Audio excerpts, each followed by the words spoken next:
జగన్ భద్రతకు సంబంధించి అసలు భద్రత ఆయనకి ఏమి ఇబ్బంది లేదన్నట్లుగా రిపోర్ట్ రావటం ఏంటి వచ్చిందని కానీ, అలాగే నిన్న కారు సీజ్ చేయటం కానీ, ఇవన్నీ ఎందుకు ఇట్లా చేస్తున్నారు? ఈ కుట్రల మీద కుట్రలు ఎందుకు చేస్తున్నారు?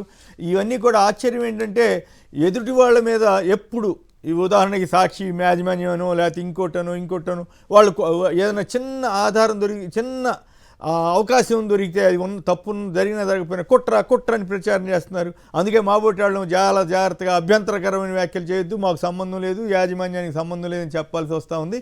అయితే వాళ్ళు ప్రభుత్వం వైపు నుంచి మాత్రం కుట్రలు యథేచ్ఛగా సాగిపోతున్నట్లుగా అనిపిస్తూ ఉంది. ముందుగా పురుషోత్తమ రెడ్డి గారు చెప్పండి, ఈ జగన్ గారి భద్రతకి సంబంధించి అసలేం ఇబ్బంది లేదన్నట్టు రాయటం ఏంటి? అట్లాగే అసలు ఆయన ప్రజల వద్దకు వెళ్లకుండా జగన్ అడ్డుకునే కుట్ర పన్నారంటూ వాళ్ళ సాక్షిలో ప్రముఖంగా వార్త వచ్చింది.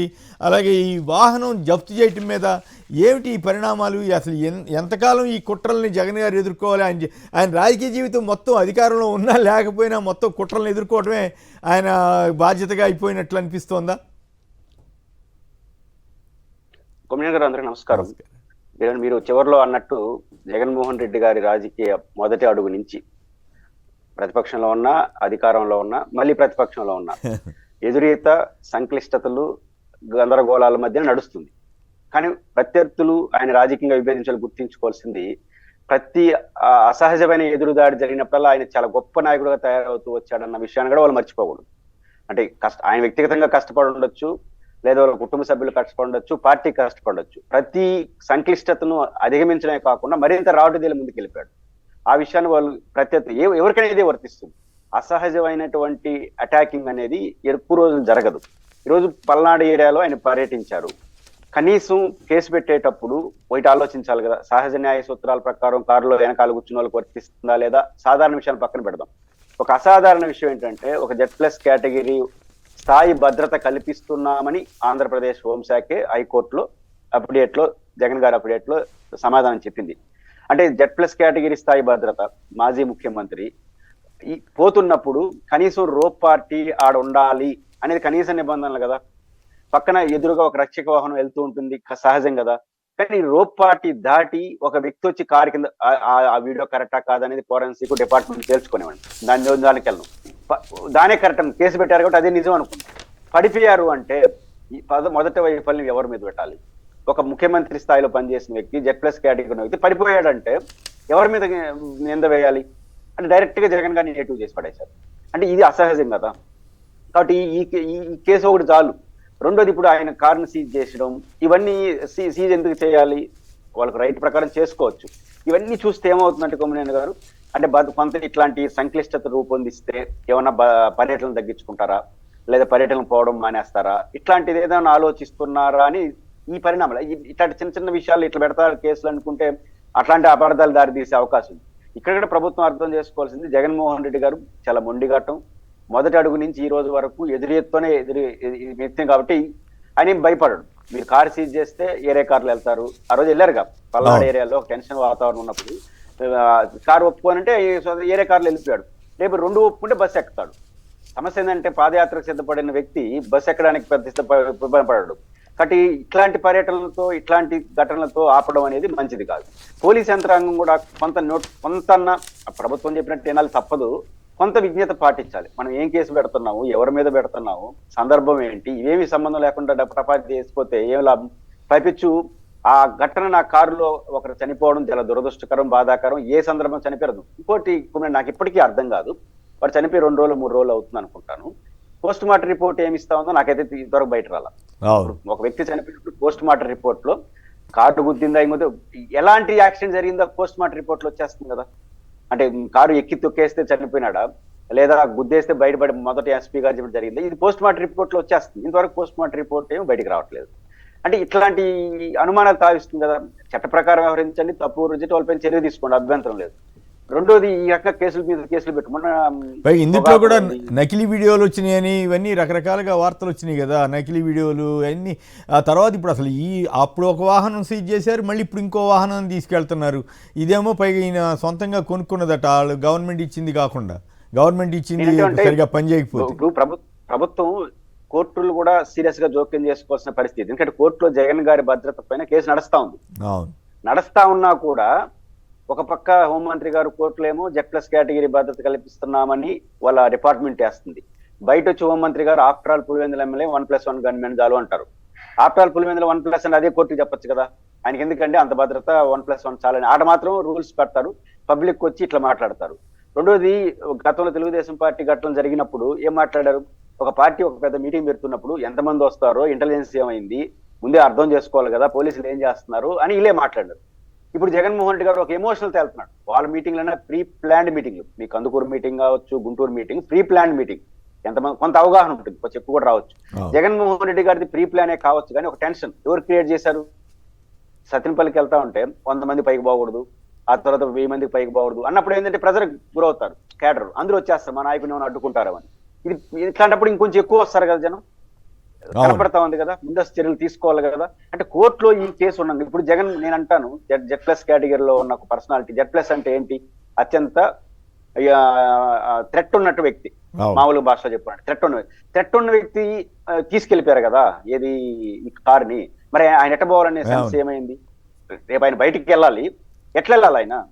మీ పార్టీ బొమ్మనే. ఇప్పుడు కోర్టులు ఈ విషయంలో జోక్యం చేసుకోక తప్ప ప్రభుత్వం వైఎస్ఆర్సీపీ కూడా కారులో ప్రయాణించే వాళ్ళ మీద కూడా కేసులు పెట్టడం ఇదే మొదటిసారి ఇట్లా చూస్తున్నాం మనం ఈ మధ్య కాలంలో. అది కారులో కేసులు పెట్టడం అనేది ఒక పాయింట్. ఆయన VVIP, ఆయన ఎట్టబోతారో ఆయన తెలియదు, ఆయన వెనకాల కూర్చోవడం మీరే తీసుకెళ్ళాలి, మీరే తీసుకురావాలి VVIP అయితే. నా పాయింట్ ఏంటంటే రేపు ఆయన ఒక వ్యక్తిగత పని మీద బయటికి రావాలి, రాజకీయ పని పక్కన పెడదాం, ఏ కారులో పోవాలి? నువ్వు తీసుకెళ్ళిపోయినావు, ఆల్టర్నేటివ్ కారు ఏర్పాటు విచారణ చేసుకోండి. ఆ కారు యాక్సిడెంట్ అంటున్నారు కాబట్టి విచారించుకోండి, మీకు హక్కు ఉంది. బట్ ఆల్టర్నేటివ్ ఆ VVIP ఎట్ట పోవాలి? వ్యక్తిగత పని మీద బయటికి రావాలి, ఎట్లా పోవాలి? ఏ కారులో పోవాలి? మీ ఇష్టమా? ఇది భద్రత కల్పించే పద్ధతి? ఖచ్చితంగా ఈ కేసు మాత్రం సరైన పద్ధతిలో కానీ ముందుకెళ్తే వైసీపీ ఖచ్చితంగా పోలీసుల మెడ చుట్టుకుంటుంది, ప్రభుత్వం ఆత్మరక్షణలో పడుతుంది. ఇప్పటికే పడింది, ఒకదాని తప్పింది ఒకదాని మీద పెంచి పెద్ద చేసుకుంటారంటే ప్రభుత్వానికి నష్టం. దీన్ని అక్కడ స్టాప్ చేస్తే మంచిది. అయితే జగన్మోహన్ రెడ్డి గారు రాజకీయ జీవితం మొత్తం చూసినప్పుడు ఆయన వాటికి లొంగే సమాచారం కాదు, భయపడే సమాచారం కాదు, మరింత రాడిదేలు ప్రూవ్ చేసుకునేసాడు. ఇంకా మళ్ళీ ఆయన ప్రూవ్ చేసుకోవడం అంటే మీకు నష్టం, ఆయనకేం కాదు, కొంచెం ఇబ్బంది పడవచ్చు పార్టీ. ఆయన ఈ విషయం ప్రభుత్వం ఆలోచించుకుంటే మంచిది. రైట్. శ్రీధర్ గారు చెప్పండి, ఏంటి జగన్ గారికి సంబంధించి వాహనం సీజ్ చేయటం ఏంటి, భద్రత అసలు పెద్ద ఇబ్బంది లేదని ఆయన కేంద్ర ప్రభుత్వ లాయర్ చెప్పారని వార్తలు వచ్చినాయి, ఏంటి ఈ మొత్తం వ్యవహారం మీద మీ విశ్లేషణ?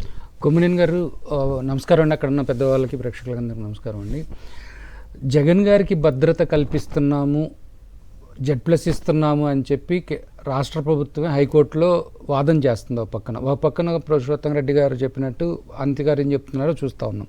కానీ ఇక్కడ ముఖ్యంగా గమనించాల్సింది ఏంటంటే, సెక్యూరిటీ ఏదైతే జగన్ గారికి ఇస్తున్న సెక్యూరిటీ Z+ ఏదైతే ఉందో అది ఇవ్వాలి కదండి. 2009, 2010 నుంచి కూడా రాజశేఖర రెడ్డి గారు చనిపోయిన తర్వాత ఓదార్పు యాత్ర జరిగిన దగ్గర నుంచి కూడా ఆ రూ పార్టీ అనేది ఇస్తున్నారు. సో అలాంటిది కంటిన్యూ చేస్తూనే ఉన్నారు.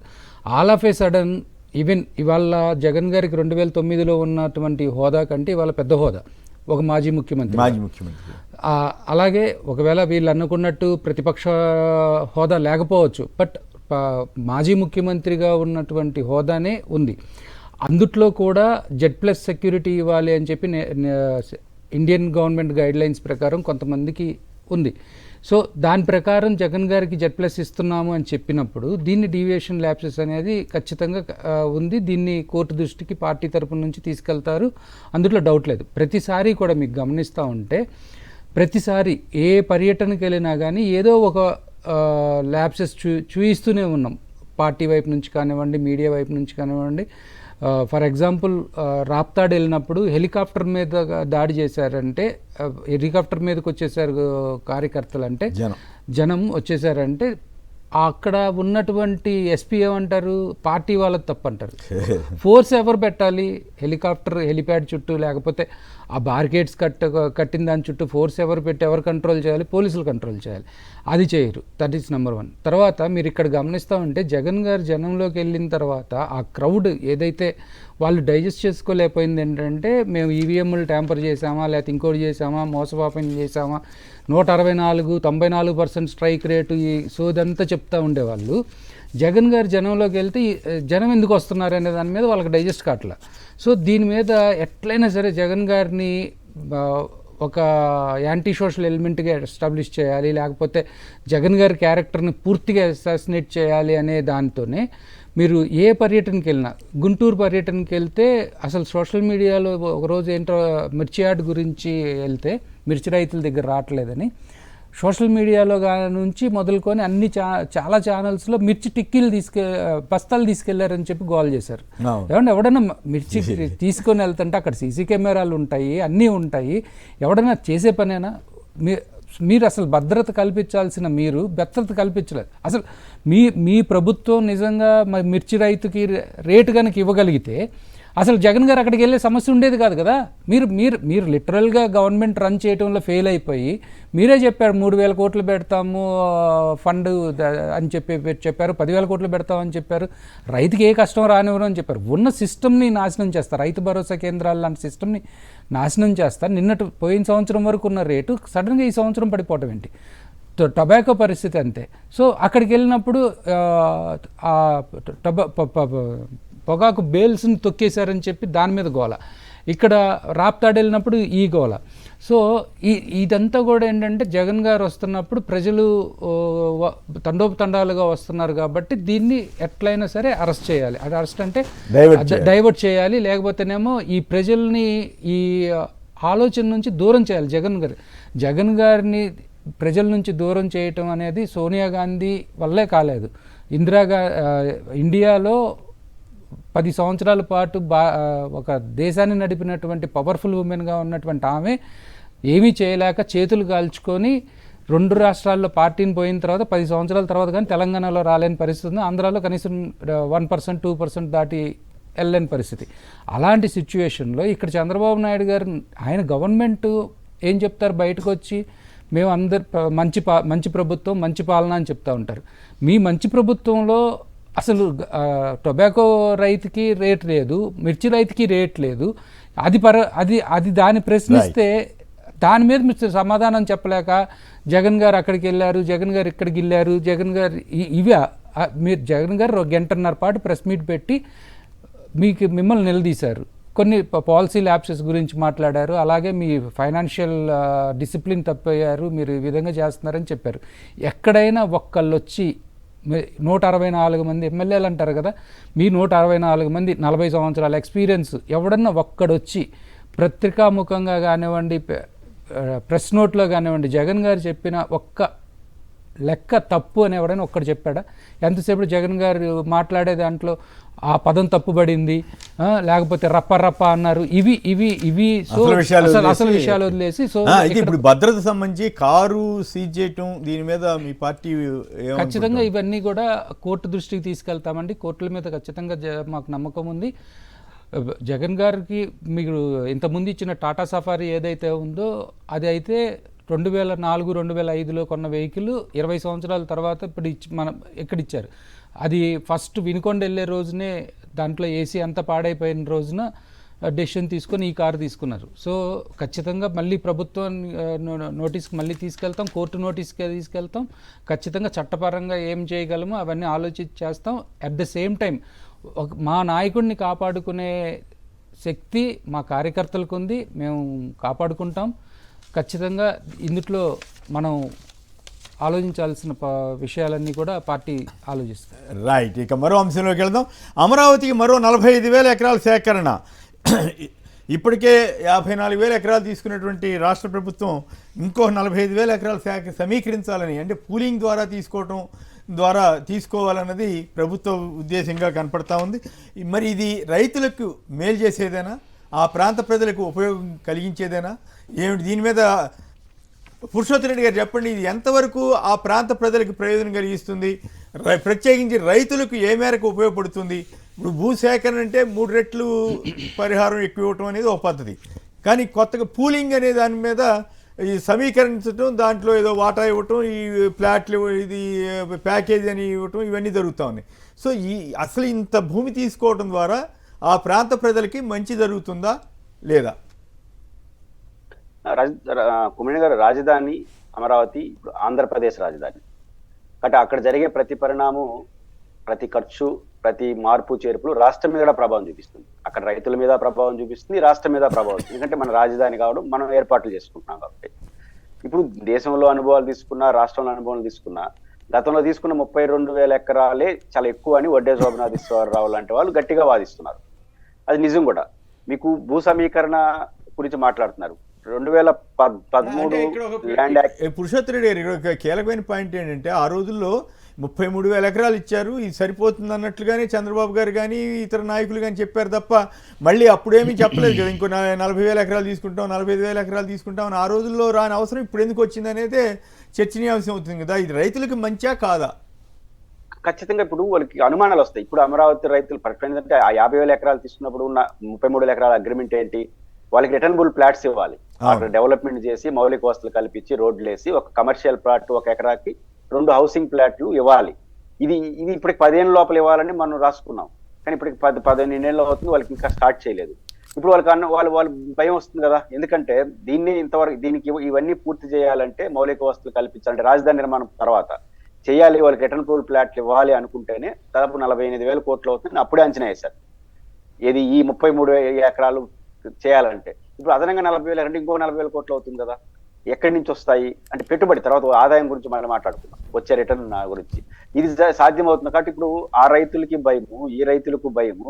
అన్నింటికంటే మించి ఆహార భద్రత చట్టం ఏం చెప్తున్నట్టు కొమ్మినేని గారు, ఎటువంటి పరిస్థితుల్లోనూ ఈ మల్టీ క్రాప్స్ ఉండే భూములు తీసుకోకూడదు. ఫస్ట్ తీసుకోవాల్సి అనుకుంటే అనివార్యంగా అక్కడ తీసుకుంటే తప్ప ఇంకా వీళ్ళు కాదని జస్టిఫికేషన్ ఇవ్వాలి. అయినా తీసుకోవాల్సి అనుకుంటే వేస్ట్ ల్యాండ్ ని అంతకు రెండింతలు వ్యవసాయోగ్య భూమిగా మార్చాలి. ఇది ఆహార భద్రతా చట్టం. అంటే ఆ దశ దాటిపోయింది కదా సార్. ఇప్పుడు అక్కడ గవర్నమెంట్ అడిగే ప్రశ్న ఎవరు అడిగే పరిస్థితి లేదు, కేంద్రం కూడా అడగదు. సో అందువల్ల పర్యావరణాలు అప్పుడు జగన్ గారు ఉన్నప్పుడు ప్రధానికి పర్యావరణం అన్న వాళ్ళు ఇప్పుడు అసలు నోరు విప్పట్లేదు. ఇదంతా కూడా ఒక పొలిటికల్ గేమ్ లాగా మారిపోలేదా? ఖచ్చితంగా పొలిటికల్ గేమ్ ఒక దశ దాటితే ఏమవుతుంది, ఇప్పుడు మనకు అనుకూలంగా ఉందని ఏది బెత్తేడు చేస్తే అది రివర్స్ అవుతుంది. నేను చెప్తున్నది ఇప్పుడు 40,000 ఎకరాలు ఏదైతే కొత్తగా తీసుకొని నిర్ణయించారో ఇప్పుడు అక్కడ రీథింక్ స్టార్ట్ అవుతుంది రైతులు. కావాలి చూడండి, కొంతకాలం పోయిన తర్వాత వాళ్ళకే అర్థం అవుతుంది ఇది ఏంటి, ఇది ఎక్కడికి తీసుకెళ్తున్నారు, ఎక్కడ ముగిస్తారు, మన భవిష్యత్తు ఏంటి అనే చర్చ ఇప్పుడు మొదలవుతుంది. ప్రభుత్వం తీసుకున్నది ఈ నిర్ణయం మాత్రం ఎటువంటి పరిస్థితుల్లో కూడా అక్కడ రైతులకు కూడా నష్టం. ఎందుకంటే ఎట్ట జస్టిఫికేషన్ చేయాలి ఈ మొత్తం వ్యవహారాన్ని?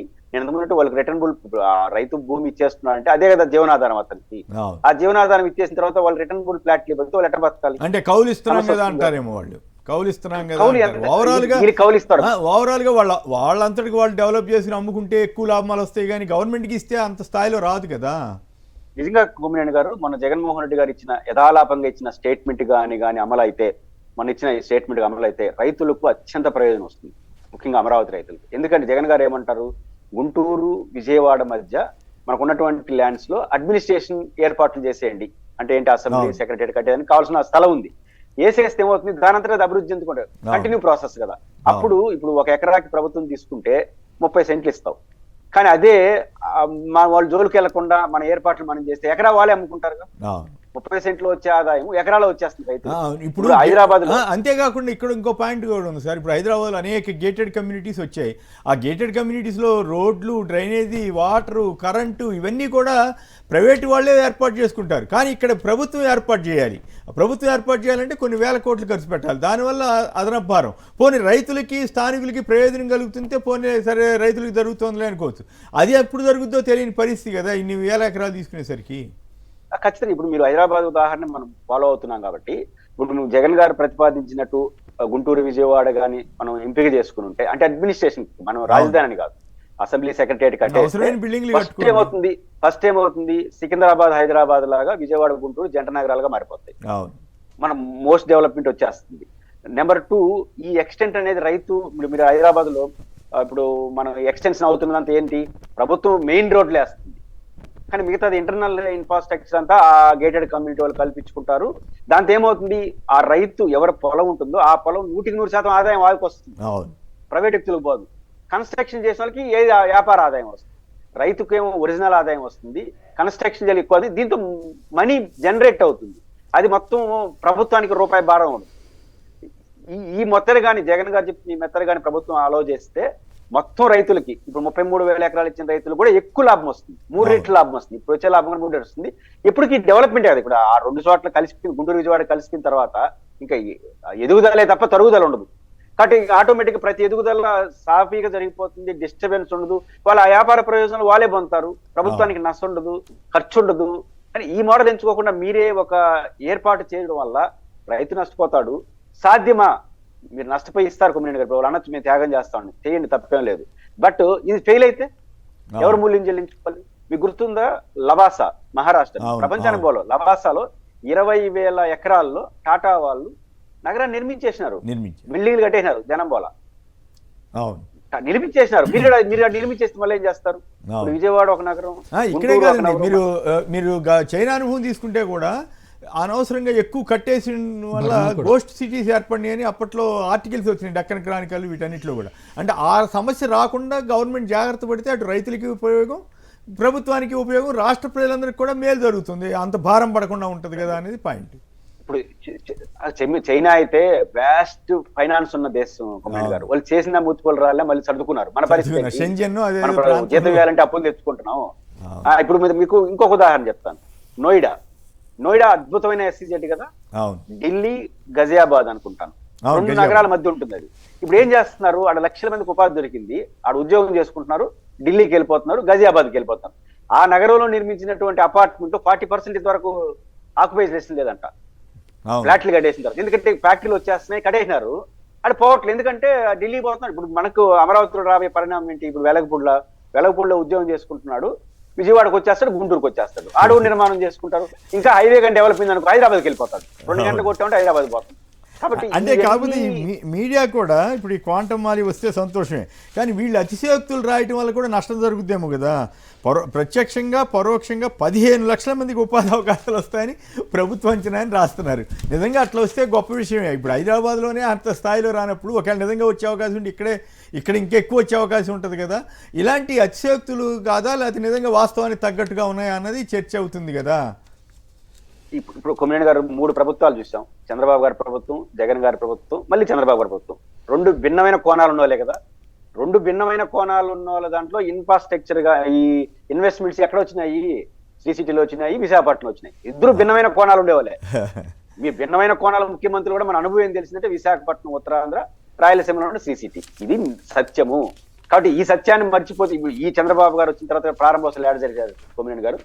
శ్రీ సిటీలో చేసినాడు, కడపలో చేసినారు, విశాఖపట్నంలో చేసినారు. అంటే ఏమర్థం అవుతుంది? మన పరిశ్రమలకు అనుకూలమైన ప్రాంతం శ్రీ సిటీ చుట్టూ రాయలసీమ భూమి ఉంది కాబట్టి, ఉత్తరాంధ్ర, అమరావతిలో అద్భుతమైన మంచి అడ్మినిస్ట్రేషన్ క్యాపిటల్ పెట్టుకోండి. కరెక్ట్. ఇట్లా పరిమితం కాకపోతే మీరు అతిశయోక్తులు చూపించారంటే ఏమవుతుందంటే అది సాధ్యం కాదు, నష్టము. కానీ కొంత నాకు అనిపించింది అంటే నిన్న కేబినెట్ నిర్ణయంతో అక్కడక్కడ రైతుల్లో కూడా బొడ్డే శోభనాథేశ్వరరావు గారు అంటే ఓపెన్ గా విజ్ఞప్తి చేస్తున్నారు, భూముల విషయంలో పునరాలోచించండి ప్రభుత్వాన్ని చెప్పినాడు. మీరు కూడా వాళ్ళ సహకారం లేకుండా ల్యాండ్ పూలింగ్ సాధ్యం కాదు కదా, కాబట్టి వాళ్ళకి కూడా అప్పీల్ చేస్తున్నాడు. ఖచ్చితంగా ఆ అప్పీల్ పనిచేస్తుంది. నిన్న తీసుకున్న నిర్ణయంతో ప్రజలు కూడా అక్కడ ఆలోచన. ఇప్పుడు ప్రభుత్వానికి ధైర్యం ఏంటంటే ఎవరినైనా భయపెట్టగలం, జగన్ గారు లాంటి అంతటి పెద్ద నాయకుడినే సీఎం చేసిన ఆయన్నే మనం ఇబ్బంది పెడుతున్నాం కదా అని ఒక సంకేతం ఇవ్వడం ద్వారా రైతులను కూడా భయపెడతారా అనేది ఒక అనుమానం. ఏం భయపెట్టారు కొమ్మినేని గారు? ఫస్ట్ మిర్చి దశకు పోయినాడు, 10,000 మంది వచ్చినారు. పొదిలికి వెళ్ళినాడు, 20,000 మంది వచ్చినారు. సత్యనపల్లి 40,000 మంది వచ్చారు. ఏం భయపడ్డారు? మీరు ఆనందపడిపోతే చూడేం చేయగలండి, భయపడేదే ఉండదు, ప్రజలు భయపడరు అసలు. అందుట్లో కూడా Z+ సెక్యూరిటీ ఇవ్వాలి అని చెప్పి ఇండియన్ గవర్నమెంట్ గైడ్ లైన్స్ ప్రకారం కొంతమందికి ఉంది. సో దాని ప్రకారం జగన్ గారికి Z+ ఇస్తున్నాము అని చెప్పినప్పుడు దీన్ని డీవియేషన్ ల్యాప్సెస్ అనేది ఖచ్చితంగా ఉంది. దీన్ని కోర్టు దృష్టికి పార్టీ తరపున నుంచి తీసుకెళ్తారు, అందులో డౌట్ లేదు. ప్రతిసారి కూడా మీకు గమనిస్తూ ఉంటే ప్రతిసారి ఏ పర్యటనకి వెళ్ళినా కానీ ఏదో ఒక ల్యాప్సెస్ చూయిస్తూనే ఉన్నాం, పార్టీ వైపు నుంచి కానివ్వండి, మీడియా వైపు నుంచి కానివ్వండి. ఫర్ ఎగ్జాంపుల్ రాప్తాడు వెళ్ళినప్పుడు హెలికాప్టర్ మీద దాడి చేశారంటే, హెలికాప్టర్ మీదకి వచ్చేసారు కార్యకర్తలు అంటే, జనం వచ్చేసారంటే అక్కడ ఉన్నటువంటి ఎస్పీ ఏమంటారు? పార్టీ వాళ్ళది తప్పు అంటారు. ఫోర్స్ ఎవరు పెట్టాలి? హెలిప్యాడ్ చుట్టూ, లేకపోతే ఆ బార్గేట్స్ కట్టిన దాని చుట్టూ ఫోర్స్ ఎవరు పెట్టి ఎవరు కంట్రోల్ చేయాలి? పోలీసులు కంట్రోల్ చేయాలి. అది చేయరు. That is number 1. తర్వాత మీరు ఇక్కడ గమనిస్తూ ఉంటే జగన్ గారు జనంలోకి వెళ్ళిన తర్వాత ఆ క్రౌడ్ ఏదైతే వాళ్ళు డైజెస్ట్ చేసుకోలేకపోయింది ఏంటంటే, మేము ఈవీఎంలు ట్యాంపర్ చేసామా, లేకపోతే ఇంకోటి చేసామా, మోసపాపం చేసామా, 164, 94% స్ట్రైక్ రేటు, ఈ సోదంతా చెప్తూ ఉండేవాళ్ళు. జగన్ గారు జనంలోకి వెళ్తే జనం ఎందుకు వస్తున్నారు అనే దాని మీద వాళ్ళకి డైజెస్ట్ కావట్లే. సో దీని మీద ఎట్లయినా సరే జగన్ గారిని ఒక యాంటీ సోషల్ ఎలిమెంట్గా ఎస్టాబ్లిష్ చేయాలి, లేకపోతే జగన్ గారి క్యారెక్టర్ని పూర్తిగా అసాసినేట్ చేయాలి అనే దాంతోనే మీరు ఏ పర్యటనకి వెళ్ళినా, గుంటూరు పర్యటనకి వెళ్తే అసలు సోషల్ మీడియాలో ఒకరోజు ఏంటో మిర్చి యార్డ్ గురించి వెళ్తే మిర్చి రైతుల దగ్గర రావట్లేదని సోషల్ మీడియాలో నుంచి మొదలుకొని అన్ని చాలా ఛానల్స్లో మిర్చి టిక్కీలు బస్తాలు తీసుకెళ్లారని చెప్పి గోల్ చేశారు. ఏమన్నా ఎవడన్నా మిర్చి తీసుకొని వెళ్తుంటే అక్కడ సీసీ కెమెరాలు ఉంటాయి, అన్నీ ఉంటాయి, ఎవడన్నా చేసే పనేనా? మీరు అసలు భద్రత కల్పించాల్సిన మీరు భద్రత కల్పించలేదు. అసలు మీ ప్రభుత్వం నిజంగా మిర్చి రైతుకి రేటు కనుక ఇవ్వగలిగితే అసలు జగన్ గారు అక్కడికి వెళ్ళే సమస్య ఉండేది కాదు కదా. మీరు లిటరల్గా గవర్నమెంట్ రన్ చేయడంలో ఫెయిల్ అయిపోయి మీరే చెప్పారు 3,000 కోట్లు పెడతాము ఫండ్ అని చెప్పారు, 10,000 కోట్లు పెడతామని చెప్పారు, రైతుకి ఏ కష్టం రానివ్వరు అని చెప్పారు. ఉన్న సిస్టమ్ని నాశనం చేస్తారు, రైతు భరోసా కేంద్రాలు లాంటి సిస్టమ్ని నాశనం చేస్తారు. పోయిన సంవత్సరం వరకు ఉన్న రేటు సడన్గా ఈ సంవత్సరం పడిపోవటం ఏంటి? టొబాకో పరిస్థితి అంతే. సో అక్కడికి వెళ్ళినప్పుడు పొగాకు బేల్స్ని తొక్కేశారని చెప్పి దాని మీద గోల, ఇక్కడ రాప్తాడు వెళ్ళినప్పుడు ఈ గోల.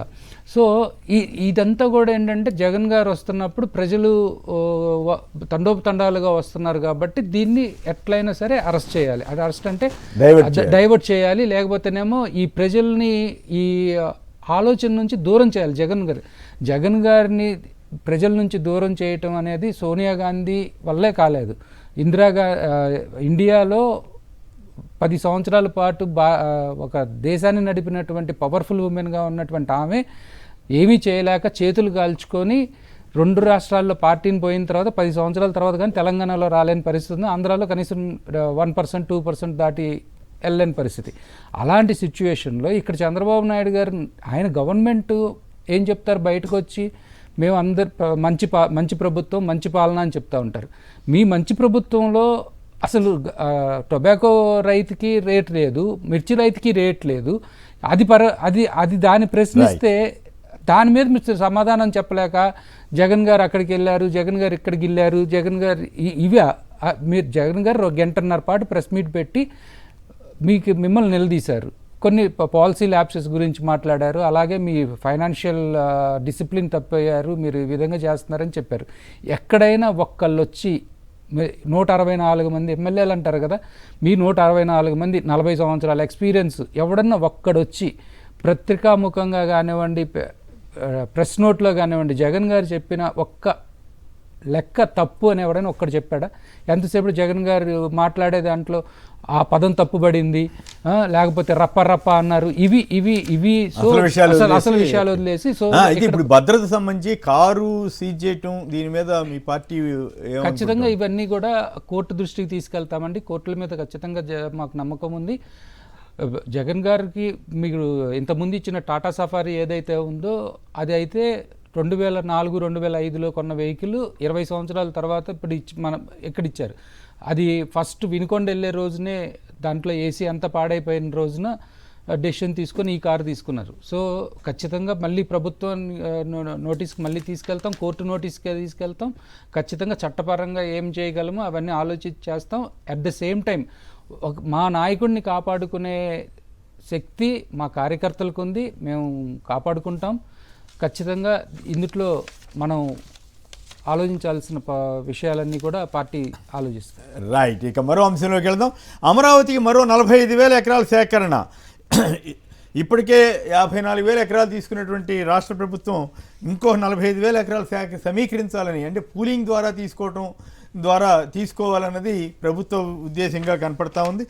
మరి ఇది రైతులకు మేలు చేసేదేనా, ఆ ప్రాంత ప్రజలకు ఉపయోగం కలిగించేదేనా ఏమిటి? దీని మీద పురుషోత్తమ రెడ్డి గారు చెప్పండి, ఇది ఎంతవరకు ఆ ప్రాంత ప్రజలకు ప్రయోజనం కలిగిస్తుంది, ప్రత్యేకించి రైతులకు ఏ మేరకు ఉపయోగపడుతుంది? ఇప్పుడు భూసేకరణ అంటే 3 రెట్లు పరిహారం ఎక్కువ ఇవ్వటం అనేది ఒక పద్ధతి, కానీ కొత్తగా పూలింగ్ అనే దాని మీద ఈ సమీకరించడం, దాంట్లో ఏదో వాటా ఇవ్వటం, ఈ ప్లాట్లు ఇది ప్యాకేజ్ అని ఇవ్వటం, ఇవన్నీ జరుగుతూ ఉన్నాయి. సో అసలు ఇంత భూమి తీసుకోవడం ద్వారా ఆ ప్రాంత ప్రజలకి మంచి జరుగుతుందా లేదా?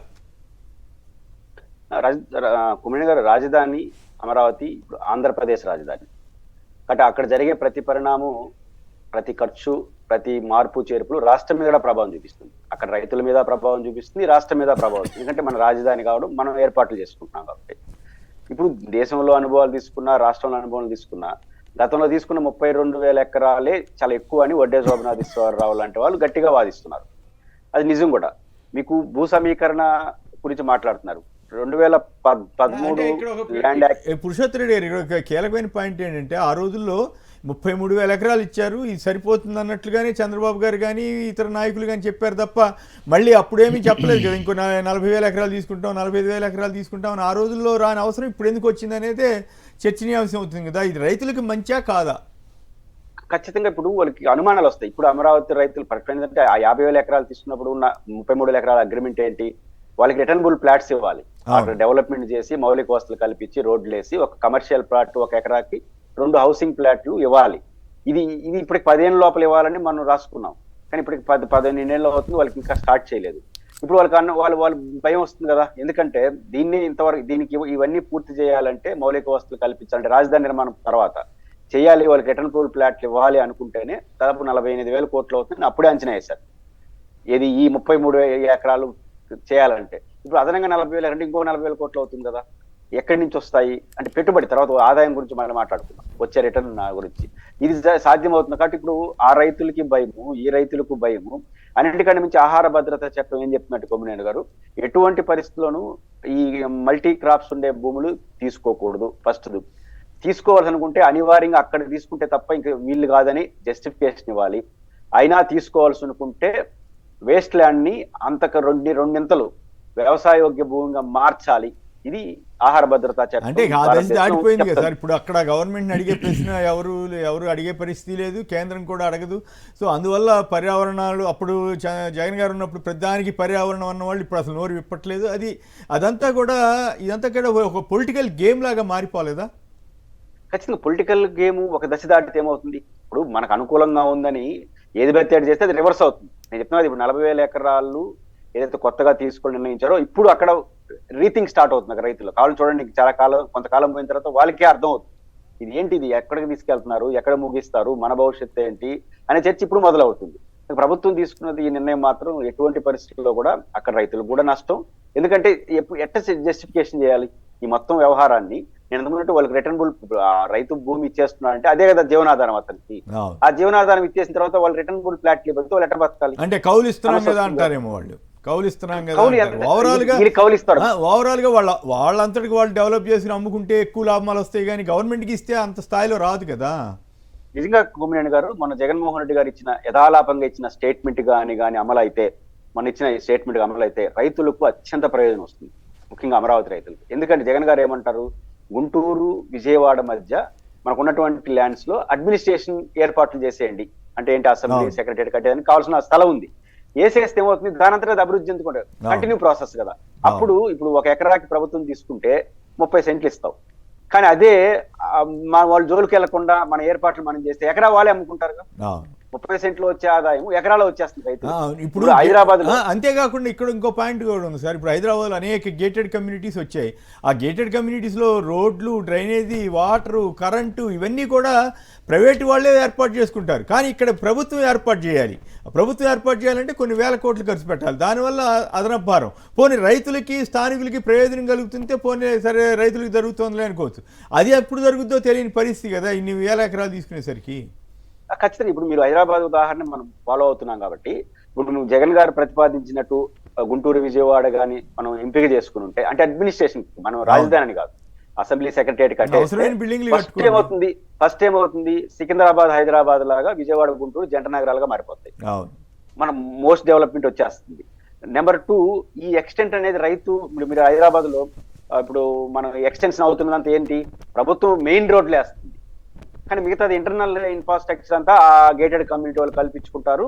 దాంతో ఏమవుతుంది, ఆ రైతు ఎవరి పొలం ఉంటుందో ఆ పొలం 100% ఆదాయం వాళ్ళకి వస్తుంది, ప్రైవేట్ వ్యక్తులకు పోదు. కన్స్ట్రక్షన్ చేసిన వాళ్ళకి ఏది వ్యాపార ఆదాయం వస్తుంది, రైతుకేమో ఒరిజినల్ ఆదాయం వస్తుంది, కన్స్ట్రక్షన్ చేయాలి ఎక్కువ, దీంతో మనీ జనరేట్ అవుతుంది. అది మొత్తం ప్రభుత్వానికి రూపాయి భారం ఉండదు.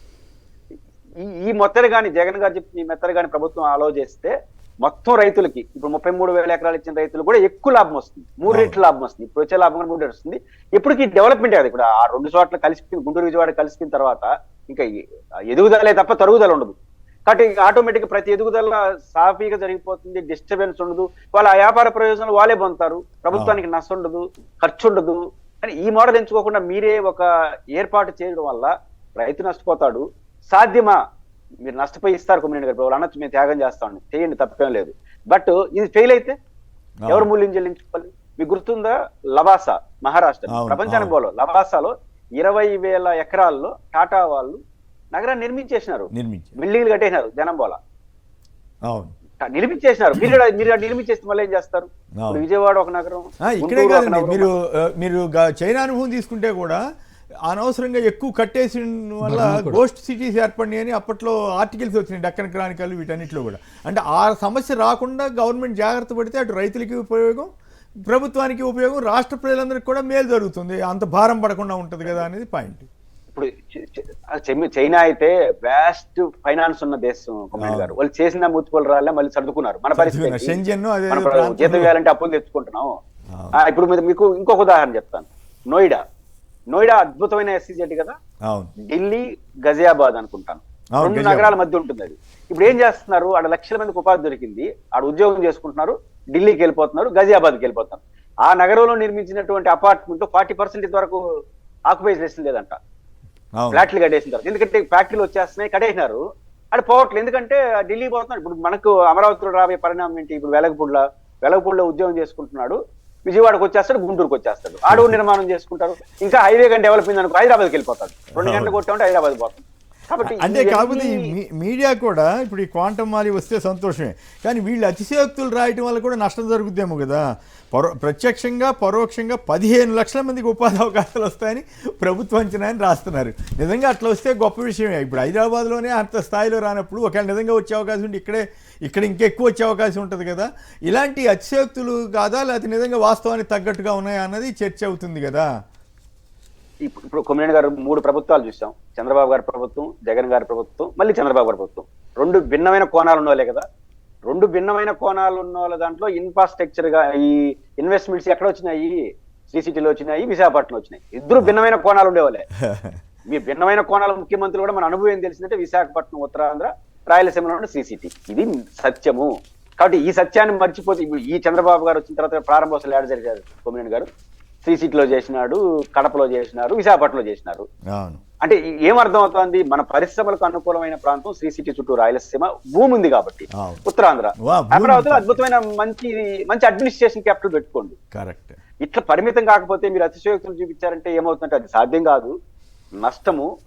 కానీ కొంత నాకు అనిపించింది అంటే నిన్న కేబినెట్ నిర్ణయంతో అక్కడక్కడ రైతుల్లో కూడా బొడ్డే శోభనాథేశ్వరరావు గారు అంటే ఓపెన్ గా విజ్ఞప్తి చేస్తున్నారు, భూముల విషయంలో పునరాలోచించండి ప్రభుత్వాన్ని చెప్పినాడు. మీరు కూడా వాళ్ళ సహకారం లేకుండా ల్యాండ్ పూలింగ్ సాధ్యం కాదు కదా, కాబట్టి వాళ్ళకి కూడా అప్పీల్ చేస్తున్నాడు. ఖచ్చితంగా ఆ అప్పీల్ పనిచేస్తుంది. నిన్న తీసుకున్న నిర్ణయంతో ప్రజలు కూడా అక్కడ ఆలోచించారు. ఇప్పుడు ప్రభుత్వానికి ఒక ధైర్యం ఏంటంటే ఎవరినైనా భయపెట్టగలం, జగన్ గారు లాగా అంత పెద్ద నాయకుడినే సీఎం చేసిన ఆయన్నే మనం ఇబ్బంది పెడుతున్నాం కదా అని ఒక సంకేతం ఇవ్వడం ద్వారా రైతులను కూడా భయపెడతారా అన్నది ఒక అనుమానం.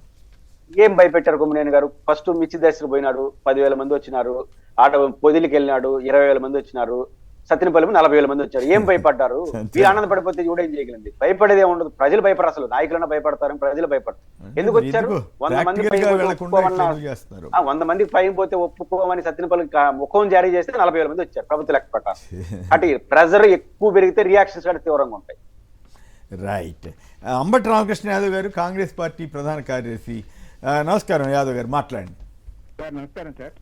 సార్, ఇక్కడ మనం ఆలోచిద్దాం, ఈ గవర్నమెంట్ యొక్క ఆలోచన ఏ రకంగా ఉంది అన్నప్పుడు 2014-15 ప్రాంతంలో నూజివీడు, ఆగిరిపల్లి అని జనాల్ని అక్కడి నుంచి డైవర్ట్ చేసుకుంటా తీసుకొచ్చి ఇప్పుడు ఎక్కడికి తీసుకొచ్చారంటే దాదాపు 1,00,000 ఎకరాలు పోగు చేసుకునే పరిస్థితికి తీసుకొచ్చారు.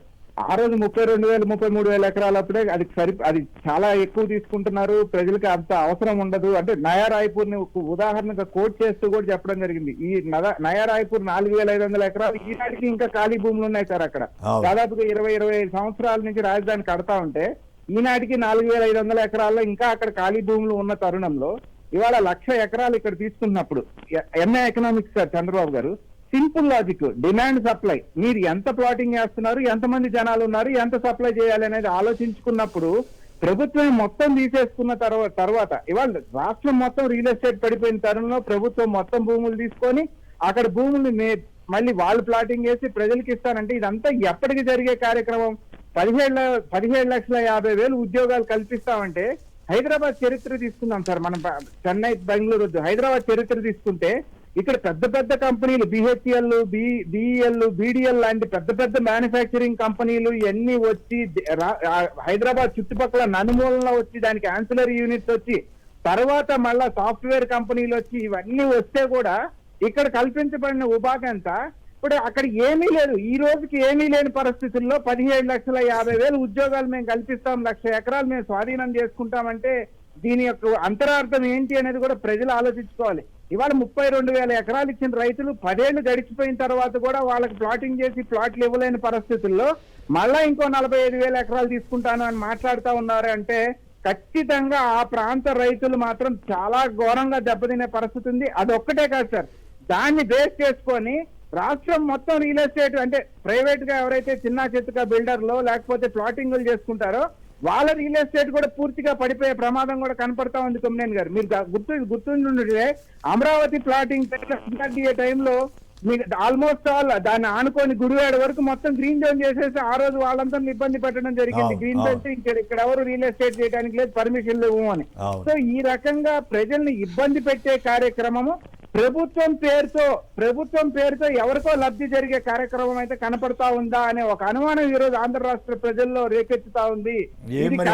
మనం అమరావతి రైతుల కోసం, అమరావతి ప్రజల కోసం, మనం వాళ్ళ మేలు కోసం మాట్లాడినా కూడా అపవాదు వేసే విధంగా, అపోహలు సృష్టించే విధంగా ప్రభుత్వ వర్గాలు కానీ తెలుగుదేశం వారు కానీ ప్రయత్నం చేస్తున్నారు. ప్రజలు అర్థం చేసుకోవాలి ఏది కరెక్టు ఏది కరెక్ట్ కాదు అనేది. ఇప్పుడు మనకేమి అక్కడ రాజధాని వస్తే మనకేం అభ్యంతరం లేదు, వాళ్ళు భారీ ఎత్తున కడితే కూడా అభ్యంతరం లేదు. కానీ అపవాదులు క్రియేట్ చేయడం ద్వారా అమరావతి ప్రాంత ప్రజల్ని మోసం చేసే పరిస్థితి రాకుండా చూసుకోవాల్సిన అవసరం అయితే ఉంది కదా రామకృష్ణ గారు. ఖచ్చితంగా సార్. ఇప్పుడు ఆ ప్రాంత ప్రజలను ఒక సెంటిమెంట్ రెచ్చగొట్టి ఇక్కడ ఏదో జరుగుతోంది అని వాళ్ళ భూములు తీసుకుంటున్నారు, కానీ ఏమి జరగబోతా ఉంది అనేది మనం సైంటిఫిక్ గా అనాలిసిస్ చేసినప్పుడు డిమాండ్ సప్లై థియరీ అనేది అదే. అన్ని ప్లాట్లు వేసినప్పుడు నిజంగా అంతమంది ప్రజలు అక్కడికి వచ్చి నివాసం ఉండే పరిస్థితి అక్కడ కల్పించాలి అంటే ఈ ఇండస్ట్రీస్, ఫ్యాక్టరీస్ ఇవన్నీ రావాలి కదా. అదేమి వచ్చిన దాఖలాలు అక్కడ కనపడడం లేదు కదా. పైగా మనం ఒడ్డే శోభనాథ్ గారు పెట్టిన దాంట్లో కానీ గమనించుకుంటే శ్రీరామచంద్రయ్య గారు అని ఒక ఆయన అందులో మాట్లాడడం జరిగింది. వాళ్ళు చాలా క్లియర్ గా అనాలిసిస్ చేయడం జరిగింది. ఇప్పుడు కృష్ణానది కరకట్ట నుంచి 3 కిలోమీటర్లు అది జరీబు భూమి. సో జరీబు భూమిలో నేషనల్ గ్రీన్ ట్రిబ్యునల్ కి రాసిచ్చారు, మేము ఏమీ చెయ్యము, ఇక్కడ పెద్ద పెద్ద నిర్మాణాలు చేయడానికి వీల్లేదని ఒడ్డే శోభనాథ్ గారు మాట్లాడిన దాంట్లో మనకు కనపడతా ఉంది. సో జరీబు భూములను నాశనం చేసి 3 పంటలు పండే భూముల్ని నాశనం చేసి చివరికి 1,00,000 ఎకరాలు పోగేసుకొని అది ఎవరి ప్రయోజనార్థం అనేది ప్రజలు ఖచ్చితంగా ఆలోచించుకోవాలనేది కోరుతా ఉన్నాం కొమ్మినేని గారు. End of the day definite గా ఆంధ్ర రాష్ట్రానికి ఒక పెద్ద రాజధాని, మంచి రాజధాని కావాలి, అందరం కోరుకుంటాం అది. కానీ దాని సాధ్యాసాధ్యాలు, మంచి చెడ్డలు కూడా ఆలోచించుకోవాల్సిన తరుణంలో ఖచ్చితంగా ఆ ప్రాంత రైతుల కోసమే మనం మాట్లాడుతా ఉన్నాం. ఉద్దేశాలు ఆపాదిస్తే రైతులు అర్థం చేసుకోవాలి కొమ్మినేని గారు. రైట్, రైతులకు మేలు జరగాలని అయితే మనం కోరుకుందాం. శ్రీధర్ గారు. కొమ్మినేని గారు, ఇక్కడ మనం గమనించాల్సింది ఏంటంటే అండి, చంద్రబాబు నాయుడు గారు జూన్లో అధికారంలోకి వచ్చి రాగానే ఫస్ట్ ఏం చెప్పారంటే అమరావతిని 70,000 కోట్లతోటి రీస్టార్ట్ చేస్తున్నాం అన్నారు. సో ఇప్పుడు వాళ్ళకి 30,000 కోట్లు అప్పు దొరికింది, 35,000 కోట్లు. ఇంకా మిగిలిన 40,000 కోట్లు ఎక్కడి నుంచి తేవాలి? ఈ 40,000 కోట్లు తేవటం కోసం ఈ 40,000 ఎకరాల ల్యాండ్ పూలింగ్, ఈ 40,000 ఎకరాల ల్యాండ్ పూలింగ్ వచ్చేస్తే మా దగ్గర 40,000 ఎకరాల ల్యాండ్ బ్యాంక్ ఉందని చెప్పి గవర్నమెంట్కి చెప్పి బ్యాంక్స్కి, ఫైనాన్షియల్ ఇన్స్టిట్యూషన్కి చెప్పి ఇంకో 40,000 కోట్లు తీసుకొచ్చి చేయాలనేది చంద్రబాబు నాయుడు గారి హిడెన్ ఎజెండా. ఇందుట్లో ఎట్లాంటి సందేహం లేదు. నెంబర్ 1. నెంబర్ 2, ఇప్పుడు ఏవైతే కన్స్ట్రక్షన్ స్టార్ట్ చేశారో వాటికి 65,000 కోట్లు కావాలి. ఫస్ట్ ఫేజ్లో రైతుల దగ్గర తీసుకున్న 36,000 ఎకరాలు కానివ్వండి, 53,000 ఎకరాలు కానివ్వండి, వీటన్నిటికీ రోడ్లు, డ్రైన్లు లేకపోతే ఎలక్ట్రిసిటీ ఇవ్వాలి అంటే ఖచ్చితంగా ఇంకా 1,00,000 కోట్లు కావాలి. ఈ 1,00,000 కోట్లు ఎక్కడి నుంచి తెస్తారు? ఫ్లాటింగ్ ఎట్లా చేస్తారు అనేది చంద్రబాబు నాయుడు గారు ఖచ్చితంగా సమాధానం చెప్పాల్సిన పరిస్థితి ఉంటుంది. రైతులు ఇంకా ఎవరిని అడగనివ్వట్లేదు కదా, ఎవరు రైతులు కూడా రైతులు కూడా స్వచ్ఛందంగా అయ్యా మీరు ఇచ్చాము కూడా కదా, మీరు ఎట్లా చేస్తారని అడగాలి. అదేనండి, రైతులు ఒకవేళ రైతుల తరపున మనం ఏమైనా మాట్లాడామనుకోండి, మీరు అమరావతి ద్రోహి, మీరు అమరావతికి రాష్ట్రం బాగుపడటం మీకు ఇష్టం లేదు, రాష్ట్ర ద్రోహులు అంటారు. జగన్ గారు క్లియర్గా ఏం చెప్పారు, రాష్ట్రం విడిపోయిన తర్వాత హైదరాబాద్లో ఏదైతే ల్యాండ్ పూలింగ్ బిల్లు పెట్టిన రోజున జగన్ గారు ఏం చెప్పారు, రాజధాని అనేది అందరికీ యాక్సెస్ ఉండాలి, ప్లస్ ప్రభుత్వం చేతిలో 30,000 ఎకరాలు ఉండాలన్నారు. ప్రభుత్వం చేతిలో 30,000 ఎకరాలు ఉండాలి. అది ల్యాండ్ పూలింగ్ ద్వారా తీసుకొని నువ్వు 1,00,000 ఎకరాలు తీసుకుంటే కానీ నీకు 30,000 ఎకరాలు నీ చేతిలోకి రాలి. 1,00,000 ఎకరాలు డెవలప్ చేయడానికి ఎంత అవుతుంది? సో ఇదంతా కూడా మళ్ళీ ఇది self sustaining city, self financing city అని చెప్పి ఓదరగొట్టేసి ఇవాళ రోజు నా కబుర్లు ఏం చెప్పట్లా. మీరు 2014, 2019 లేకపోతే 2024 వరకు చంద్రబాబు నాయుడు గారు బయట చెప్పిన సెల్ఫ్ ఫైనాన్సింగ్ సిటీ అంతా పోయింది. సో ఇప్పుడు ప్రాక్టికల్గా చేయగలరా లేదనేది ఆలోచించుకొని ముందుకెళ్ళాలి. రైతులు ఖచ్చితంగా ఆలోచన వాళ్ళకి ఇవాళ కాకపోయినా రేపైనా కానీ రియాలిటీ తెలుస్తుంది. తర్వాత ఇంకొక ముఖ్యమైన విషయం మీరు గమనిస్తే చంద్రబాబు నాయుడు గారు ఏ విధంగా మభ్య పెడతారంటే అండి, 2014 నుంచి 2019 వరకు గవర్నమెంట్లో ఉన్నప్పుడు దాదాపు 17 హబ్బులు చేస్తారు అమరావతిని. Innovation hub, employment hub, reality hub, IT hub, నవనగరాల్లో ఈ హబ్బులన్నీ వస్తాయన్నమాట. Innovation hub, employment hub, reality hub, IT hub, medical hub, tourist hub, MIC hub, port based economical hub, sports hub, pilgrimage hub, food processing hub, ఇట్లాంటి హబ్బులన్నీ వస్తున్నా. So ఈ హబ్బులన్నీ అయిపోయినాయి, అన్నీ కట్టేశారు. సో ఆ గ్రాఫిక్స్ అన్నీ మనం చూసాం 2019 నుంచి 2024 వరకు. ఇప్పుడు మళ్ళీ కొత్తగా వ్యాలీలు వస్తున్నాయి. సిలికాన్ వ్యాలీని తలదన్నే క్వాంటమ్ వ్యాలీ, స్పోర్ట్స్ వ్యాలీ, ఇప్పుడు అక్కడ పేరు మారింది. హబ్బులు అయిపోయినాయి, ఇప్పుడు వ్యాలీలు సిటీలో వస్తున్నాయి అన్నమాట. సో ఇక్కడ మరి గమనిస్తే మొన్న ఈ మధ్య 2019-24 మధ్య కాదు, కాదండి 2014 నుంచి 2019 మధ్య హబ్బులు వచ్చేసినాయి. 2019-24 మధ్య అమరావతి ఒక సెల్ఫ్ ఫైనాన్సింగ్ సిటీ. అసలు మీరు ఒక్క రూపాయి కూడా పెట్టుబడి పెట్టాల్సిన పత్రం లేదు, మొత్తం ప్రపంచం మొత్తం ఇక్కడికే వచ్చేసుకునేస్తారని ఓదరగొట్టారు. ఇప్పుడు ఆ మాటలు ఇవి మాట్లాడట్లా. ఇప్పుడు కొత్తగా వ్యాలీలు వచ్చినాయి అనమాట. క్వాంటమ్ వ్యాలీ, స్పోర్ట్స్ వ్యాలీ, ఇలాంటి వ్యాలీ. 15 లక్షల మందికి అవకాశాలు. ఇక్కడ లోకేష్ గారు ఏం చెప్తారు, నేను 20 లక్షల మందికి ఎంప్లాయ్మెంట్ జనరేట్ చేస్తున్నాను అని చెప్పారు. ఒక్క అమరావతి టౌన్లోనే ఒక్క చిన్న 50 ఎకరాల్లోనే మీరు 15 లక్షల మందికి ఉద్యోగాలు ఇవ్వగలిగితే ఇప్పటి వరకు 50 ఎకరాలు ఇప్పుడు కాకపోవచ్చు, తర్వాత రోజులు ఒక్క నిమిషం అండి. మీరు ఇప్పుడు కేటాయించిన భూములు దాదాపు 2,500, 2,600 ఎకరాలు వివిధ సంస్థలు కేటాయించారు. సో ఈ 2,500, 2,600 ఎకరాల్లో కేటాయించిన పరిశ్రమలన్నీ మీరు చెప్పినట్టు 2029 లోపు వచ్చేస్తే అసలు ఆంధ్రప్రదేశ్లోనే కాదు ప్రపంచం మొత్తంలో ఉన్నటువంటి నిరుద్యోగులందరికీ కూడా ఉద్యోగాలు ఇచ్చేయచ్చు అమరావతిలో. సో ఇలాంటి ప్రాక్టికాలిటీ లేకుండా ఏదో చెప్పేసేసి ఇవాళకి వీళ్ళ పరిస్థితి ఎలా ఉందంటే, ఇవాళ జగన్ గారు బయటకు వచ్చారు, సో జగన్ గారి మీద బురద జల్లేసాం, జగన్ గారు రాలేదు, మనం ఒక వ్యాలీనో హబ్బునో లేకపోతే ఇంకొక దాన్నో లేకపోతే ఇంకొక ల్యాండ్ అలాట్మెంట్ చేసి 1,00,000 కోట్లు వచ్చేసినాయి పెట్టుబడులు అని చెప్పి ఇవాళ మభ్య పెట్టేసాం. అమ్మయ్యా అయిపోయింది, ఇక రేపు ఏం చేద్దామనేది నైట్ డిస్కషన్ చేయాలి.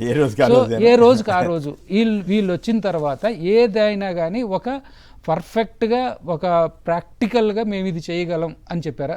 ఈ ప్రభుత్వం ఎంత దుర్మార్గమైన స్థితిలో ఉందంటే కొమ్మినేని గారు, గతంలో జగన్ గారి ప్రభుత్వం ఉన్నప్పుడు ప్రతి 3 నెలలకి ప్రతి 6 నెలలకు ఒకసారి 60 సంవత్సరాలు దాటిన వాళ్ళందరినీ ఎన్యూమరేట్ చేసి వాళ్ళందరినీ పెన్షన్లు ఇచ్చేది. దాదాపు 2024 జనవరిలో మనం చేసిన తర్వాత 2024 నుంచి ఇప్పటి వరకు దాదాపు 18 నెలలు 19 నెలలు అవుతుంటే 60 సంవత్సరాలు దాటిన వాళ్ళకి ఇవాళ రోజున ప్రభుత్వం పెన్షన్లు కూడా వాళ్ళని యాడ్ చేయలేని పరిస్థితిలో దిగజారిపోయి ఉన్న పెన్షన్లు తీసేసే పరిస్థితిలో ఆంధ్రప్రదేశ్ ప్రభుత్వ అడ్మినిస్ట్రేషన్ జరుగుతూ ఉంటే వీళ్ళు వచ్చి 1,00,000 కోట్లు 5 లక్షల కోట్లు 10 లక్షల కోట్లు పెట్టి అమరావతి కడతాము 50 లక్షల మందికి ఉద్యోగాలు ఇస్తామని చెప్పి సొల్లు కబుర్లు చేయడానికి మాత్రం ఈ ప్రభుత్వం చేస్తుంది.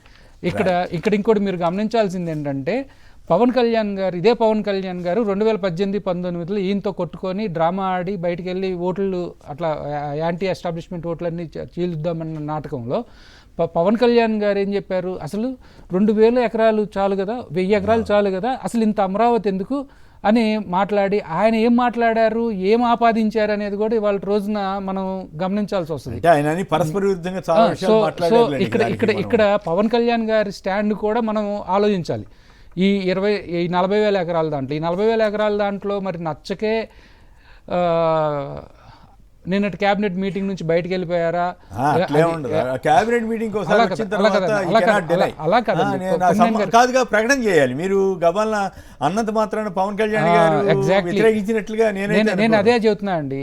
పవన్ కళ్యాణ్ గారు ఇవాళ ఆ మాట చెప్పకపోవచ్చు, రేపు పొద్దున ఎప్పుడు ఫైన్ మార్నింగ్ లోకేష్ గారిని ఉప ముఖ్యమంత్రిని చేసిన రోజున ఇవన్నీ బయట తీసుకొస్తారని నేను అనుకుంటా ఉన్నా. ఇప్పుడు క్యాబినెట్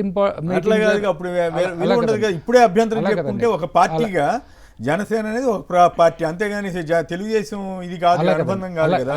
వాళ్ళ వైఖరిని స్పష్టంగా ఇన్ని వేలు అవసరం కాదు అని ఏ పార్టీ అయినా, బీజేపీ చెప్పిందా లేకపోతే జనసేన చెప్పిందా?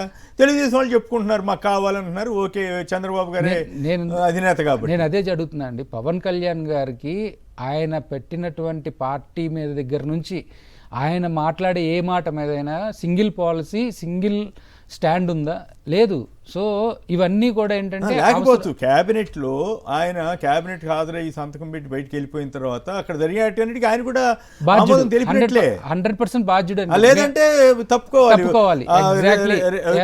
క్యాబినెట్ నిర్ణయాన్ని వ్యతిరేకిస్తే రిజైన్ చేయాలనేది ఒక సాంప్రదాయం. సో ఇప్పుడు అట్లాంటి ఏం లేదు. ఇప్పుడు అదేనండి. ఇప్పుడు ఏంటంటే పవన్ కళ్యాణ్ గారి మాట కూడా మనం ఏ విధంగా ఉన్నది అనేది కూడా ఏ విధంగా ఉంది. ఆయన వ్యతిరేకంగా మాట్లాడినంత కాలం, అసలు జనసేనకు పార్టీ పాలసీ అమరావతి మీద తీసుకోవద్దని చెప్పినంత కాలం వాళ్ళ తెలుగుదేశం విధానమే వాళ్ళ విధానం. నేను చెప్పేది కూడా అదేనండి. జనసేనని నమ్మి తెలుగుదేశానికి మద్దతు ఇచ్చినటువంటి ఓటర్లు కూడా ఈ విషయాన్ని ఆలోచించుకొని ముందుకు రావాలి. సో ఎక్కడెక్కడా కూడా మేము అమరావతికి వ్యతిరేకము కాదు, మీరు 1,00,000 కోట్లు కాదు 50 లక్షల కోట్లు తీసుకొచ్చాక అమరావతిని డెవలప్ చేయండి, ప్రపంచవ్యాప్తంగా ఉన్న కంపెనీలన్నీ తీసుకొచ్చి అక్కడ పెట్టి ఉద్యోగ అవకాశాలు ఇప్పిస్తే ఎవరం కాదను. దాని వలన ఆంధ్రప్రదేశ్కి ఒక 2 కంపెనీలు వచ్చి 2 ఉద్యోగాలు వస్తే సంతోషమే. రైట్. ఈ పాయింట్ మీద పురుషోత్తమ రెడ్డి గారు మీరు కూడా సంక్షిప్తంగా మాట్లాడండి. ఈయనకి వచ్చిన డౌట్, జనసేన వారు వాళ్ళ వైఖరి అసలు ఒకప్పుడు సరే 8,000 ఎకరాలు ఎందుకు అన్నారు, ఈ పలానా ఇది అన్నారు, అది అన్నారు, చాలా వ్యాఖ్యలు చేశారు.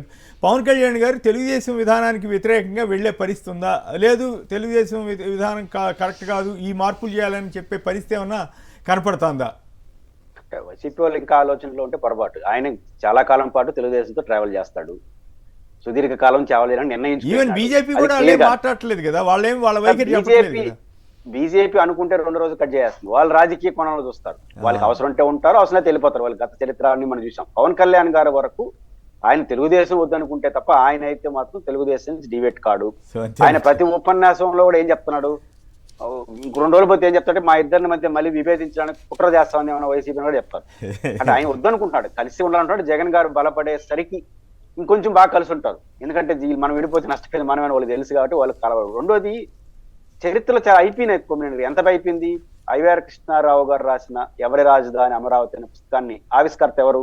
పవన్ కళ్యాణ్ గారే, విజయవాడలోనే. కాబట్టి ఆవిష్కర్తే ఆయన ఆ పుస్తకాన్ని. ఆ పుస్తకంలో ఏముంది? రెండోది, ఆయన ఇంకా ఆ సందర్భంగా చేసిన వ్యాఖ్య ఏంటంటే, ఇక్కడ మీరు ఒక ప్రైవేట్ లిమిటెడ్ గా వ్యవహరిస్తున్నారన్నాడు. ఇది ప్రభుత్వ వ్యవహారంగా నడవట్లేదు, ఎంపిక చేసుకున్న కొంతమంది ప్రైవేట్ లిమిటెడ్ గా వ్యవహరిస్తున్నారు. రేపు ఉత్తరాంధ్ర వాడు ఇదే పదాలు వాడింది ఆయన. కావాలంటే పాత వీడియోలు చూడండి. రాయలసీమలో వస్తే ఇది మా రాజధాని అనే ఫీలింగ్ కలగాలి కదా. ఆ రోజు ఆయన మాట్లాడిన మాట అంటే కలగట్లేదని ఆయన చెప్పినాడు. మాట్లాడట్లేదు కాబట్టి ఇక ఒప్పుకున్నట్టే కదా. వాళ్ళు తెలుగుదేశం విధానమే వారి జనసేన విధానంగా మారిపోయిందని అనుకోవచ్చు కదా. ఎటువంటి పరిస్థితిలోనూ తెలుగుదేశం నుంచి ఏ విషయంలో ఆయన డివేట్ కాదు.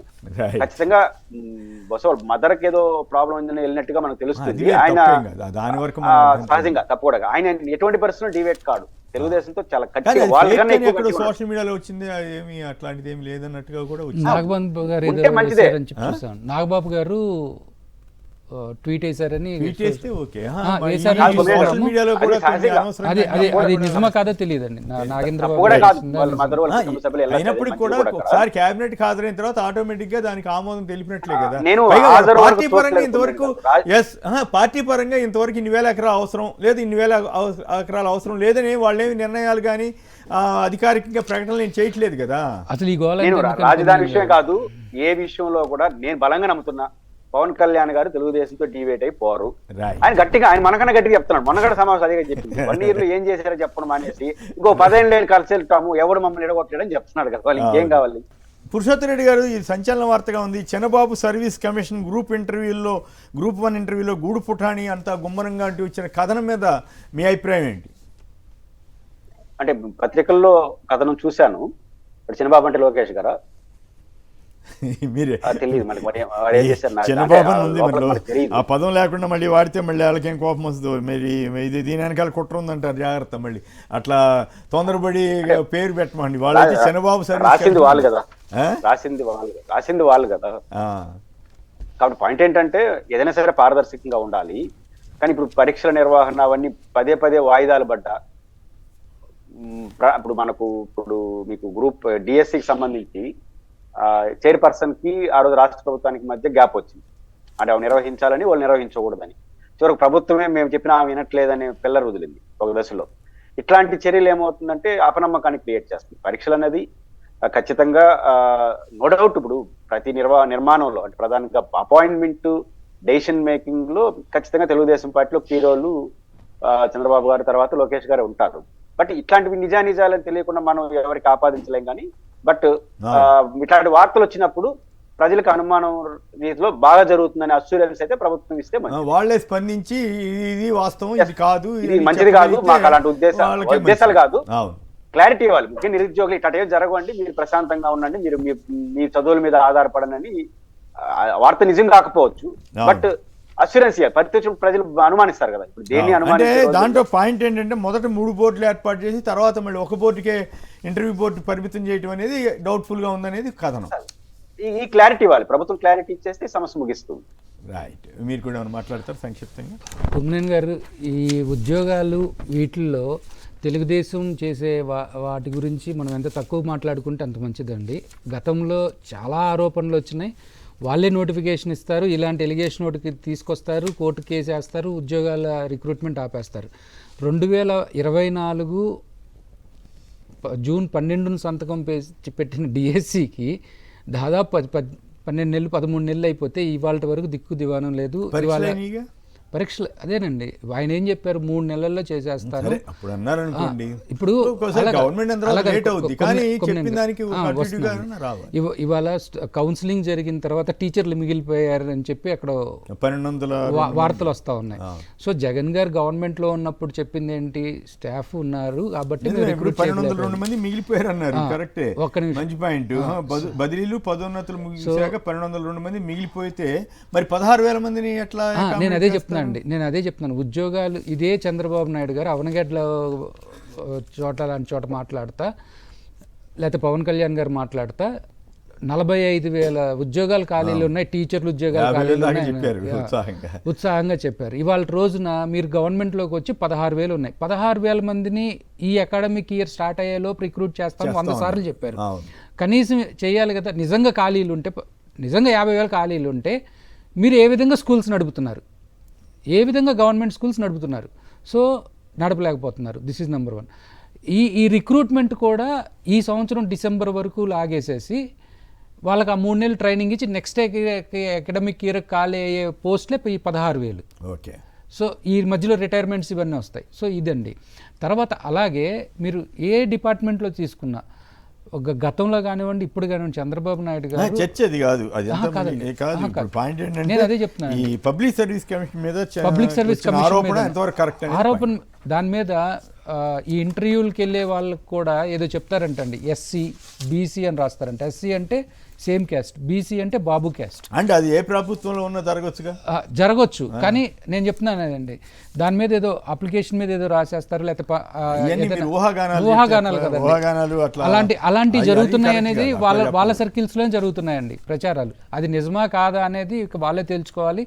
ఖచ్చితంగా పారదర్శకంగా ఈ ఇంటర్వ్యూ ఏదైతే జరిగిందో అవన్నిటిని కూడా యాక్చువల్గా వీడియో రికార్డింగ్ చేయాలనేది ఏదో క్లాస్ బదులు ఒకే బోర్డు ఎందుకు ఏర్పాటు చేశారు? ఎగ్జాక్ట్లీ వివరణిస్తే ప్రభుత్వ పెద్దల ఒత్తిడితో ఒకే ఒక్క బోర్డు పరిమితం అని రాశారు. మరి దాని మీద ఏం వివరణ ఇస్తారన్న దాని మీద మనం చూడాలి. ఇక ఇంకో ఇంట్రెస్టింగ్ విషయం ఏంటంటే, చేసిన మంచి చెబుదాం, ఇప్పటిదాకా మంచి చేసి చెప్పుకోలేకపోతున్నామని చంద్రబాబు గారు వీళ్ళంతా మంత్రులంతా బాధపడ్డారంట, పురుషోత్తం రెడ్డి గారు. అదే టైంలో ఇంకోటి ఏంటంటే, వాణిజ్య సంస్కరణలు అప్పట్లో గత ప్రభుత్వం తీసుకొచ్చిన అస్తవ్యస్తం అంట. అప్పట్లో గందరగోళంగా పన్నుల వసూళ్లు, పెరగని జిఎస్టీ అని రాస్తారు తెలుగుదేశం పత్రికలు.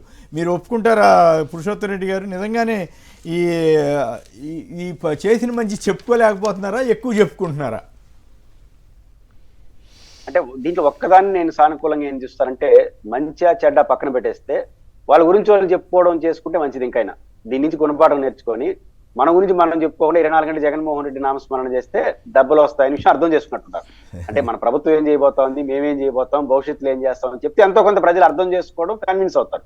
వీళ్ళు అది మనేసి వీళ్ళు 1 year లో చేయని దానికంతా జగన్ కారణం. మీరు జగన్ ని విమర్శించడానికి ఇస్తున్న ప్రయారిటీలో 10% అన్నా మా ప్రభుత్వం ఏం చేయబోతుందో చెప్తే మంచిది. నేను అదే ఉంటుంది అసలు విషయం, లోపల బయటకి అట్ట చెప్తే బాగుండదు. కాబట్టి చేసింది మంచి కొమ్మినేని గారు మంచి చేస్తే చెప్పాల్సిన అవసరం ఏం లేదు. మంచి అంటే అర్థం ఏంటి? అమ్మఒడి పథకం ఇస్తే మీరు చెప్పాలా, నా జోబులో డబ్బులు వచ్చేస్తాయి, ఒకరు చెప్పినా చెప్పండి డబ్బులు వచ్చేస్తాయి.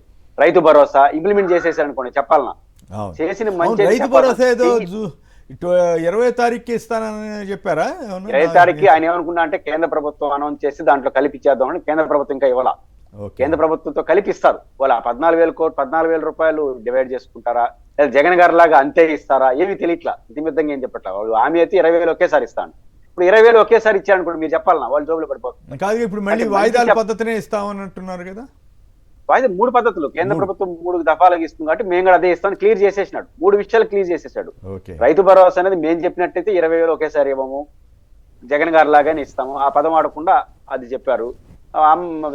తల్లి ఈ ఆడబిడ్డ అనేది ఇవ్వము, అది P4 కి అప్లై. చాలా స్పష్టంగా చెప్పారండి. నిరుద్యోగ వృత్తి స్కిల్ డెవలప్మెంట్ కి అనుసంధానం చేసేసినారు. ఆ 2 పథకాలు డైరెక్ట్ గా ఇవ్వమని చెప్పేసినారు. ఇట్లాంటి విషయాలు చెప్పండి. ఎన్నికల మేనిఫెస్టోలో చెప్పలేదు ఆ మాట, మీ P4 కి ఇవన్నీ అనుసంధానం చేస్తాము మీరు అని చెప్పు ఉండాలి కదా? ఏం సంబంధం అండి? P4 అంటే అర్థం ఏంటంటే ధనికులు పేదలకు సహాయం చేయడం కదా.